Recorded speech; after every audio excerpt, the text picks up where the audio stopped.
Social media? I'm on everything. I'm on Facebook, Instagram, Snapchat. Twitter, Instagram, Snapchat, Facebook. Instagram, Facebook, Snapchat, Instagram, Snapchat, Tumblr, Twitter, kind of on Facebook. I try to stay off it for the most part because I think social media can kind of be a slightly toxic environment. Overnight, a firestorm sparked by Kanye West's words to TMZ about slavery. when you hear about slavery for 400 years, that sounds like a choice. Getting near unanimous outrage on social media. But that's where we take the justice to make sure that can never be shit in this scene. That's why we do our part. For sure. You know what I'm saying? So like, yeah, it does suck that they couldn't do anything legally, but we're gonna make sure this shit ain't never forgotten. Like, he wasn't really that big to begin with, but he ain't ever gonna be big now. So let's get that clear. Alex Jones. He is the founder of InfoWars, and he is now feeling the heat himself.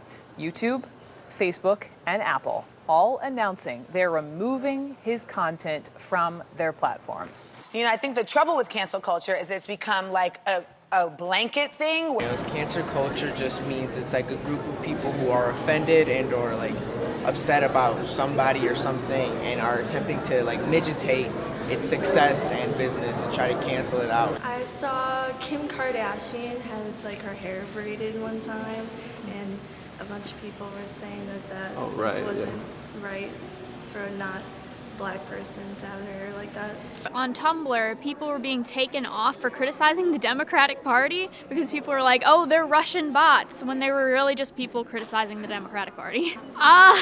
I posted something and a lot of people were like calling me out saying that you shouldn't be posting this stuff because where I was talking about my experience like with my medical disorder and everything and how it helped me want to go into the medical field, and a lot of people were bashing me saying, oh, you shouldn't be posting this because not a lot of people want to hear about, your medical experience and everything. If it's not changing, if someone's like, hey, I think this, and someone's like calls them out on it, they should have a chance to go back and forth on it. But if someone's just blatantly like, 100% this, I only want this. I think it really depends on what's in the post. If they're like spreading like Nazi propaganda, Go on some radical nut job stuff, like, get a Adolf Jr. on there. The best way to defeat a bad idea is not to silence it. It's to show or to come up with a better idea. So I'll invite, I wouldn't, this may sound funny, though I think that the KKK or Nazism, those groups those ideas are immoral and disgusting and horrible. Would I have one come to campus just to present their views? Again, not a call to action, but just to say, here's our beliefs about humanity. I would. Because if those ideas are so bad, it should not be hard to show the bankruptcy of those ideas. And here's what happens. We grow, we learn, and we become better thinkers. We become mature people. the shooting in New Zealand, that was broadcasted on social media. People shouldn't be allowed to post them killing people. And to not following any of the rules of social media, then I think you should be cut off of social media, and like a lot of people that get cyberbullied and stuff. If it could possibly like incite violence or if it's hate speech. Call to action is like we talked about. Hey, do this against that person or do this against these people. Something where it's an actual call. So on a tweet, on a Facebook post, or a speaker at a campus might say, whenever you see people who are in this category, whether gender, race, political, harm them, hurt them. Well, that's the type of speaker or print that if someone wants to censor that, that's one thing. But to say that here's an opposing viewpoint, whether it's pro-life, pro-choice, whether it's same-sex marriage proponent or a traditional marriage proponent, go down the line, any controversial viewpoint, they should be heard. And here's why I say they should be heard, is because once we start saying one group can speak, or these groups can speak and these groups can't, this becomes an actual, real slippery slope.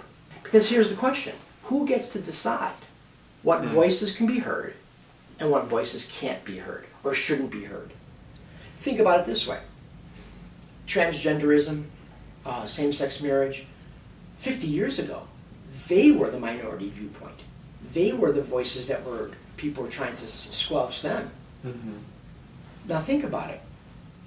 Shouldn't we have let them express their viewpoints? Shouldn't we have let them say, here's what I think about these issues? Of course. And this is, now don't get me wrong, this is even if we don't agree with someone or we do agree with someone, let the voices be heard. Let all the ideas have a seat at the table, and let's discuss this. Let's debate this. Because if once we say, you can speak, but you can't, now we're moving past morality into just mere political power plays. I think that if it's negatively impacting someone on a mental or emotional level, that can be taken super seriously. Like, a lot of people have mental or emotional health issues. They're talking about the whole, like, okay, people are uncomfortable. It's like, well, you got to be discomfortable to have some sort of discourse between two people. What are we after? That's the first question we have to ask. As a philosophy teacher, I always ask my students, what are we after? Are we on a quest just to feel good, or are we on a quest for truth? And not that you can't have both, but I'm just saying, I can look for ideas that the only goal is to make me feel good, or am I looking for what's true about any particular issue or question?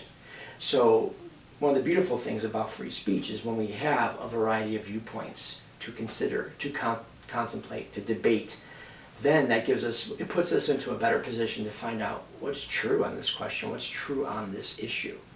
But if I limit certain viewpoints, it's going to really hinder my ability to find what is real and what is true about an issue, moral, ethical, political. I don't know, I think about these people growing up that have social media as like young, impressionable people. Yeah, they're going to say stupid stuff, some whimsical stuff, and then that comes back to bite them when they're professional and grown up. But these are two completely different people. You know, 16-year-old me versus 21-year-old me. I don't know, there's a thing of, like, people say stupid stuff. So you should be able to identify that and say, you know what, since we're having so much more communication now between each other, we should be able to also allow people to, mess up and have some sort of path of forgiveness.